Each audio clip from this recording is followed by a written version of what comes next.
नमस्कार, मैं हूं ललित शर्मा और आप देख रहे हैं हमारा खास शो दो राज्यों की खबरों का पीटी स्कैन, जहां हम खबरों को सिर्फ घटनाओं की तरह नहीं देखते बल्कि उनकी परतें खोलकर समझाते हैं कि मामला बना कैसे, उसका असर क्या होगा और आगे कौन से संकेत जो है वो निकल सकते हैं। बिल्कुल। और मैं हूं आपके साथ किरण यहाँ पर। और आज जो है पंजाब हरियाणा की फाइल हम यहाँ पर लेकर के बैठे हैं पीटी स्कैन के जरिए, जिसमें हम कानून व्यवस्था, नशे के नेटवर्क, राजनीति, न्याय और रोजगार से जुड़े तमाम मुद्दों को उठाएंगे और उससे जुड़े हुए सवाल भी जो है हम पूछेंगे। हर खबर अपने साथ एक कहानी लेकर के आता है, हर कहानी अपने साथ एक संदेश लेकर के आई है। तो चलिए शुरू करते हैं देर किए बिना दो राज्यों की बड़ी खबरों का पीटी स्कैन।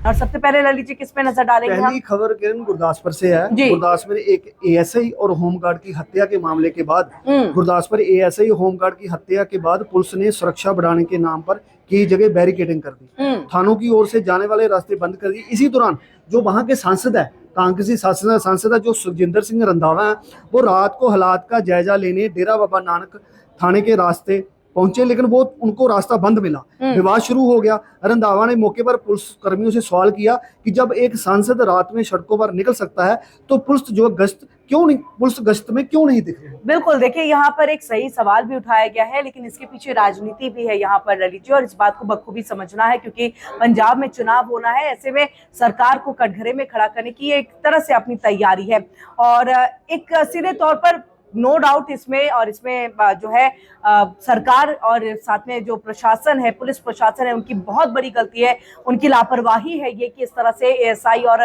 होमगार्ड की जो है हत्या हो जाती है और उसके बाद अभी तक जो है किसी को गिरफ्त में नहीं लिया जाता है। तो सवाल उठना लाजमी भी हो जाता है और एक साफ साफ ये संदेश ललित जी देखिए सांसद जो है अपने माध्यम से और गश्त के माध्यम से यहाँ पर पहुंचाने की कोशिश कर रहे हैं कि आपको भी सजग होना होगा। आप आज जो है बैरिकेडिंग कर रहे हैं, लेकिन मेरा एक चीज है, आप आज जो बैरिकेडिंग कर रहे हैं यही अगर बैरिकेडिंग पहले हुई होती तो ये नौबत नहीं आती और कहीं ना कहीं अपराध जो है उसके ऊपर में आप लगाम लगा पाते, जिसका दावा लगातार पुलिस प्रशासन करती है, जिसका दावा लगातार यहाँ पर सरकार की तरफ से किया जाता है। तो दूसरी खबर पंजाब किरण लुधियाना से है। लुधियाना सेंट्रल जेल में चेकिंग के दौरान 2 कैदियों से नशीला पाउडर मिला। तंबाकू और मोबाइल मिलने के बाद बड़ा खुलासा सामने आया। पूछताछ में आरोप लगा कि जेल के अंदर नशा और मोबाइल पहुंचाने का एक कर्मचारी की भूमिका थी जो दीवार की ओर से पैकेट फेंककर कैदियों तक पहुंचाता था। और बिल्कुल देखिए एनडीपीएस एक्ट के तहत मामला जो है दर्ज कर कर्मचारी को गिरफ्तार कर लिया गया है। नेटवर्क की जांच शुरू कर दी गई है। जेल प्रशासन ने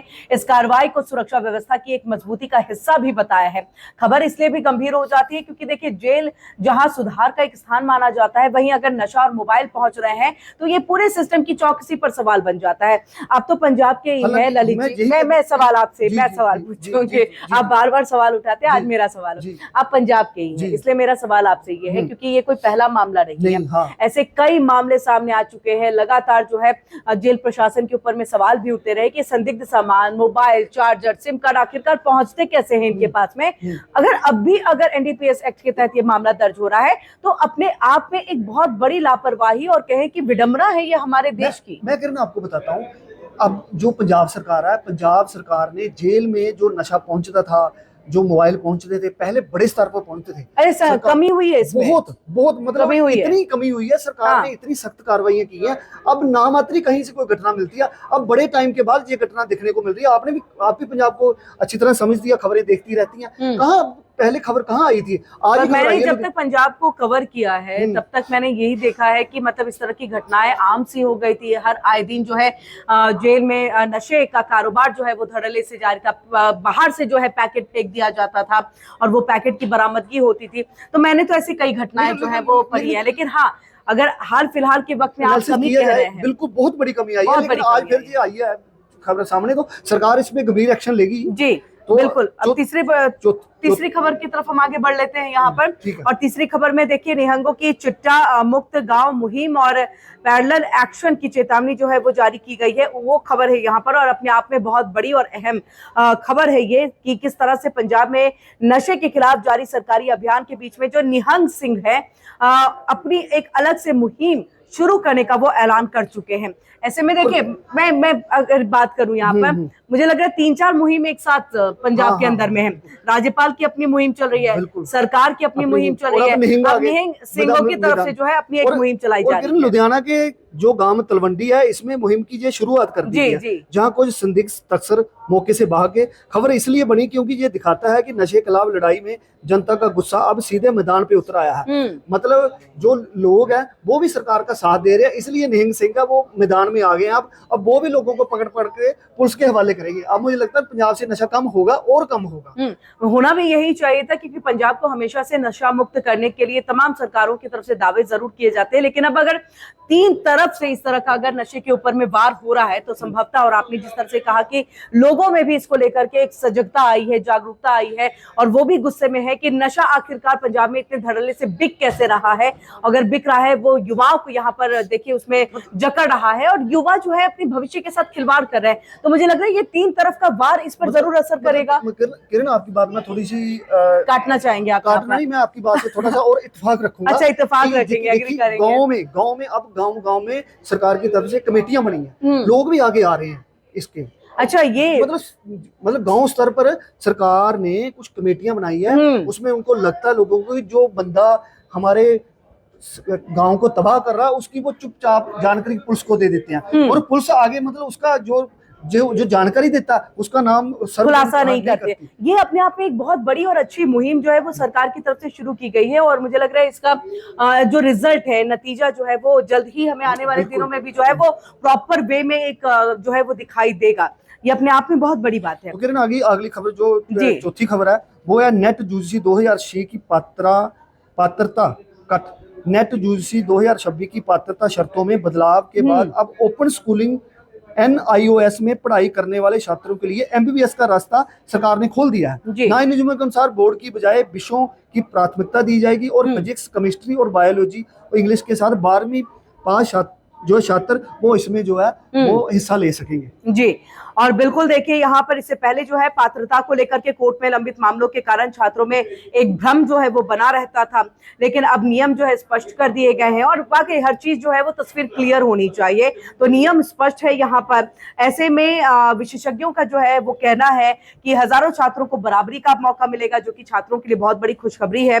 और ऐसे में खबर इसलिए भी अहम है क्योंकि ये फैसला मेडिकल शिक्षा के रास्ते को और अधिक समावेशी बनाता है, और कई छात्रों के लिए एक नए अवसर जो है वो भी बनाता है। तो अपने आप में बड़ी पहल है, और मुझे लग रहा है आम आदमी पार्टी का जो हमेशा से, मैं ये चाहूंगी एक बार, क्योंकि हम दिल्ली में भी देख रहे हैं उन्होंने जो अपनी सरकार बनाई थी, और शुरुआत से ही वो शिक्षा और स्वास्थ्य को हमेशा से प्राथमिकता देते हैं, और पंजाब में अब वही तस्वीर नजर आ रही है। मैंने देखा है कैसे टीचर्स को जो है सिंगापुर भेजा जाता है, कैसे टीचर्स को दूसरे देशों में भेजा जाता है कि आप ट्रेनिंग लेके आइए और ला करके यहाँ पर सरकारी स्कूलों में उसी चीज को इम्प्लीमेंट करिए, ताकि शिक्षा के मामले में हम किसी से पीछे ना हो। और मुझे लग रहा है ये भी एक उसी तरफ में बड़ी पहल है। किरण जी, ये जो इन्होंने आज जो मामला शुरू किया NIOS वाला, इससे मतलब जो उसका भ्रम बना रहता था, भ्रम टूट जाएगा। अब MBBS जो लोग करते हैं उनको जानकारी वो क्लियर मिलेगी। मतलब ये सरकार ने एक किस्म की बड़ी नई अच्छी पहल बिल्कुल एक बड़ी और अच्छी पहल यहाँ पर जो है वो सरकार की तरफ से ये की गई है, क्योंकि सबसे ज्यादा रूल्स को लेकर के जो है स्टूडेंट्स में, छात्रों में एक अनभिज्ञता रहती थी, वो जानकारी उनको नहीं होती थी, और इस वजह से कई गलतियां वो कर जाते थे। मुझे याद है जब शुरुआती दौर में हमने PT स्कैन की शुरुआत की थी, उस समय भी एक फॉर्म फिल करने की बात आई थी। आपने कहा हरियाणा की खबर, कितने छात्र युवा परेशान हुए थे। आपने ये बोला भी था कि जब आप फॉर्म फिल करें तो आप प्रॉपर उसको देखें। तो देखिए, एक जानकारी का होना बहुत जरूरी है। आप जानकारी के अभाव में कुछ नहीं कर सकते, और यही यहाँ पर पंजाब सरकार की तरफ से जो है ये पहल की गई है, ताकि एक एक जानकारी आपके पास पहुंचे, और नए स्टूडेंट्स के लिए जो है ये एक अच्छी पहल है। हरियाणा की खबर 590 करोड़ IDFC बैंक घोटाले से है। ACB FIR और जांच शुरू। हरियाणा सरकार के खाते में जुड़े 590 करोड़ रुपए के घोटाले में पंचकुला ACB ने FIR दर्ज करके जांच शुरू कर दी है। मामले में बैंक कर्मचारियों और कुछ अज्ञात लोगों को आरोपी बनाया गया है, और DSP स्तर के अधिकारी जांच कर रहे हैं। और बिल्कुल देखिए यहाँ पर जैसे ही सरकार के ऊपर में तमाम सवाल उठने लगे और संसद में, माफ कीजिएगा, विधानसभा में भी जो है पटल पे इन बातों को जो है वो रखा जाने लगा कि कैसे जो है ये इतना बड़ा घोटाला हो गया, सरकार क्या करी थी, तमाम सवाल उठे। वैसे ही मुख्यमंत्री नायब सिंह सैनी जो है वो पत्रकारों के सामने भी आते हैं और जांच के आदेश जो है वो दे दिए जाते हैं।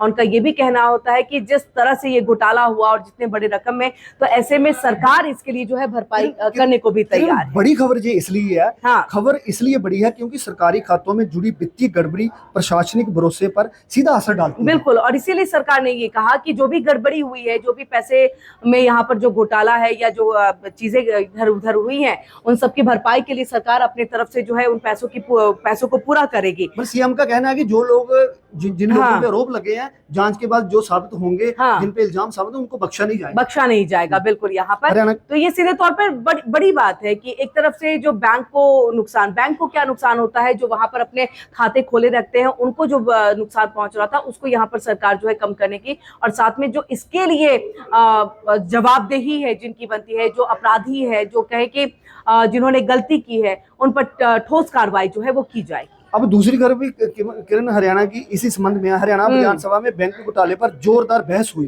और सदन का माहौल गर्म हो गया। मुख्यमंत्री नायब सिंह सैनी ने वादा किया कि पूरी रकम 24 घंटे में रिकवर कर ली गई है और खातों में वापस जमा हो चुकी है। उन्होंने कहा कि घोटाला निचले स्तर के कर्मचारियों की मिलीभगत से हुआ था।